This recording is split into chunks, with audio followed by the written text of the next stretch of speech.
Hello everyone and welcome back to my YouTube channel. Hope তোমালোক ভালে আছা আৰু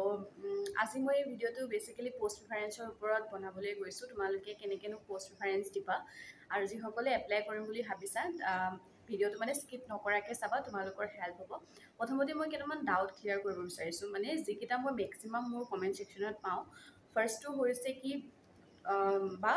আমি কেতিয়া এপ্লাই কৰিব পাৰিম বা ভ্যাকেন্সি কেতিয়া ওলাব সোৱা এভৰি ইয়াৰ পোষ্ট অফিচৰ পৰা ভ্যাকেন্সি ওলাই কিন্তু 2024 এতিয়ালৈ ওলোৱা নাই আৰু ডিভিজন অফিচৰ পৰা আমাক জনোৱা মতে 15 জুলাই তাৰিখে মানে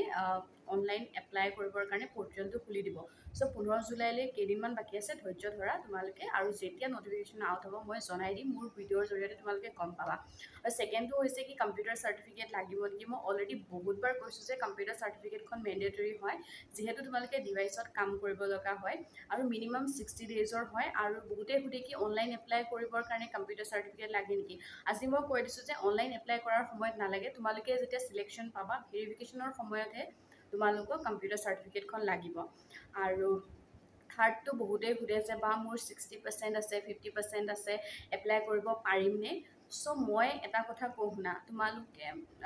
যি সকলে সকে কেটামান ভিডিও স্কিপ কৰিছা তেওঁলোকে নাজানা যদি তোমালোকৰ বেসিক এলিজিবিলিটিৰ ক্ৰাইটেৰিয়া কিটা মানে ফুলফিল হয় এপ্লাই সবে কৰিব পাৰে মানে ক্লাস 10 ত যদি তোমালোকৰ লোকেল ল্যাঙ্গুৱেজ বড়ো বেঙ্গলী আৰু আসামিজৰ ভিতৰত যিকোনো এটা আছে ক্লাস 10 ত এজ এ সাবজেক্ট দেন তোমালোকে এপ্লাই কৰিবৰ কাৰণে এলিজিবল হয় তোমালোকৰ 30% এ হওক বা 40% এ হওক এপ্লাই কৰিব পাৰে মানে যেনেকে এপিএসসি হওক বা গ্ৰেড 3 যিকোনো এক্সামৰ কাৰণে এটা বেসিক কোৱালিফিকেশন লাগে ঠিক তেনেকে ইয়াতো মানে হেতু এলিজিবিলিটি ক্ৰাইটেৰিয়া যদি ফুলফিল হয় যদি 35% আছে এপ্লাই কৰিব পাৰা কিন্তু এপ্লাই যেহেতু সব পোষ্টতে সবে এপ্লাই কৰিব পাৰে যদি এলিজিবল হয় কিন্তু সিলেকশন পোৱাটোহে অকমান বেলেগ হয় কাৰণ সবে যদি এপ্লাই কৰে সিলেকশন পাই দেনটো কথাই নাছিলে সবে সিলেকশন নাপায়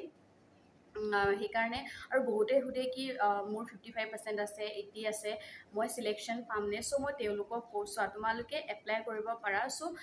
এপ্লাই কৰিব পাৰা যেহেতু তোমালোকে এপ্লাই কৰি দিবা সিলেকশন পোৱাটো বা কাট অফৰ কোনো ডিমান্ড নাথাকে আৰু তোমালোকক মই মেৰিট লিষ্ট এখন অলৰেডি দেখাইছো তাতে মানে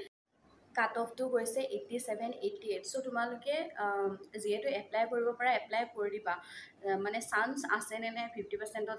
চান্স আছে নে 60% ত চান্স আছে নে এবোৰ হুদি থাকিব নালাগে দে কাৰণ অলৰেডি মই মেৰিট লিষ্ট দেখাইছো 87 88 মানে লাষ্ট মেৰিট লিষ্টত কাট অফ গৈছে কাৰণ এটা চাকৰি যেহেতু মেৰিট বেসিছত দিয়া হয় সো তাত কাট অফটো বেছি যাবই মানে ঠিক আছে আৰু মই বাৰম্বাৰ মানে কৈ আছো যে ডিস্টিংশনৰ ওপৰত মাৰ্কসটো থাকিলে ভাল সিলেকশন পাবৰ কাৰণে সো ইমানে চান্স আছে নে নাই হেতু তুমি বা মই ক'ব নোৱাৰো যেহেতু এপ্লাই কৰিব পাৰা তো এপ্লাই কৰি দিবা তাৰপিছত ৰিজাল্ট ওলালে গম পাবা যদি সিলেকশন পোৱা দেন মানে তোমাৰ চান্স আছিল ঠিক আছে সো হিমানে আসলে আৰু এতিয়া মই পোস্ট প্ৰিফাৰেন্সটো কেনেকে দিবা মানে অফিশিয়াল ওয়েবসাইটত গৈ দেখাম আৰু অফিশিয়াল ওয়েবসাইটৰ লিংকটো মই ডেসক্ৰিপচনত দি দিছো তাতে তোমালোকে ক্লিক কৰিবা ক্লিক কৰি গৈ পেলাই চাবা বস্তুখিনি এনালাইজ কৰিবা আৰু ভিডিওটো এতিয়া চোৱা এয়া মই অফিচিয়েল ওয়েবসাইটত আহিলো তোমালোকে এটো 2023 ৰে হয় তাতে দেখিছা সাৰ্কেল আসাম সাৰ্কেল আছে আৰু ডিভিজন কাছাৰ গোৱালপাৰা নলবাৰী ডিব্ৰুগড় গুৱাহাটী নগাঁও এখিনি আছে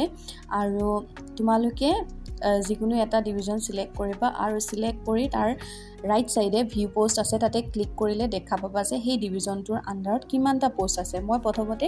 কাছাৰ ডিভিজনটো চাইছো আৰু এটা কথা মোক বহুতে হুদে যে তোমালোকে বা মানে গোটেই পোষ্টত এপ্লাই কৰিব পাৰিম নে নোৱাৰিম ইয়াতে মই যেহেতু কৈছো যে ক্লাস 10 ত ল্যাঙ্গুৱেজটো যে তোমালোকৰ লোকেল ল্যাঙ্গুৱেজ বিচাৰে তাৰ মেইন মোটিভ এটোৱে যে তোমালোকৰ পোষ্টৰ এগেইনষ্টত লোকেল ল্যাঙ্গুৱেজটো মেনশন থাকে এটো কাছাৰ ডিভিজনৰ প্ৰথমটো পোষ্টৰ এগেইনষ্টত কি বিচাৰিছে বেঙ্গলী তাৰ পাছত আছে আসামিজ আছে বড়ো আছে যদি কাৰোবাৰ ক্লাস 10 ত লোকেল ল্যাঙ্গুৱেজটো অসমীয়া আছিল তেওঁলোকে কেনেকে বেঙ্গলী যোনটো লোকেল ল্যাঙ্গুৱেজ আছে হেতুত এপ্লাই কৰিব পাৰিব সো ডেফিনেটলি নোৱাৰিব ন সো হেতুৱে কথা তাৰ পাছত মই কৰিছো কি ডিব্ৰুগড় ডিভিজনত এনেকে চাবা 102টা পোষ্ট আছিল দৰঙত 94টা আছিল গুৱাহাটীত 94টা নগাঁৱত 103টা গোৱালপাৰাত 99টা সো তেনেকে পোষ্ট আছিল আৰু যেহেতু কাছাৰ ডিভিজনত সবতকে বেছি পোষ্ট আছিল 197 এটো 2023 হয় আৰু 2024 তো ভ্যাকেন্সি ভেকেঞ্চি ওলাব আৰু তাতে চাই ল'বা কোনটো ডিভিজনৰ আণ্ডাৰত আটাইতকৈ বেছি ভেকেঞ্চি ওলাইছে বা পোষ্ট ওলাইছে তাতে এপ্লাই কৰিবা আৰু যিসকলৰ অসমীয়া লোকেল লেংগুৱেজ আছিলে তেওঁলোকে সেই অসমীয়া লেংগুৱেজ থকা পোষ্টখিনিতহে এপ্লাই কৰিব পাৰিব যিসকলৰ বেংগলী আছিল তেওঁলোকে বেংগলীত পাৰিব যিসকলৰ বড়ো আছিলে বড়োত পাৰিব ডেট মিনছ এটা ডিভিজনৰ আণ্ডাৰত তোমালোকে গোটেইকেইটা পোষ্টত এপ্লাই কৰিব নোৱাৰা লোকেল লেংগুৱেজটোৰ ওপৰত ডিপেণ্ড কৰি তোমালোকে এপ্লাই কৰিব পাৰিবা মই যিহেতু ক্লাছ 10ত মোৰ আছামিজ আছিলে মই সেইকাৰণে Assamese as a local language যিকেইটা পোষ্টত আছিল তাত এপ্লাই কৰিছিলোঁ BPM পোষ্টত চ' সেইকাৰণে তোমালোকে লোকেল লেংগুৱেজটো চাই ল'বা তাৰপাছত চিলেক্ট কৰিবা যিসকলৰ অসমীয়া আছিল তেওঁলোকে বেংগলী পোষ্টত নোৱাৰে বা বড়ো পোষ্টত নোৱাৰে চ' পাৰ্টিকুলাৰলি থাকে মেনশ্যন কৰা তাতে চাই ল'বা চ' হোপ তোমালোকৰ ডাউটছখিনি ক্লিয়াৰ হ'ল যিটো পোষ্টৰ মানে ডিভিজনৰ আণ্ডাৰত আটাইতকৈ বেছি ভেকেঞ্চি আছে তাতে এপ্লাই কৰিবা লাষ্ট ইয়েৰ কাছাৰত আছিলে এইবাৰ মেবি বেলেগত থাকিব নগাঁৱত থাকিব পাৰে বা গোৱালপাৰা তেনেকৈ চাবা আৰু লোকেল লেংগুৱেজটো চাই তোমালোকে এপ্লাই কৰিবা হোপ এই ভিডিঅ'টো তোমালোকৰ কাৰণে হেল্পফুল আছিলে চ' থেংক ইউ আকৌ লগ পাম এটা নতুন ভিডিঅ'ৰ সৈতে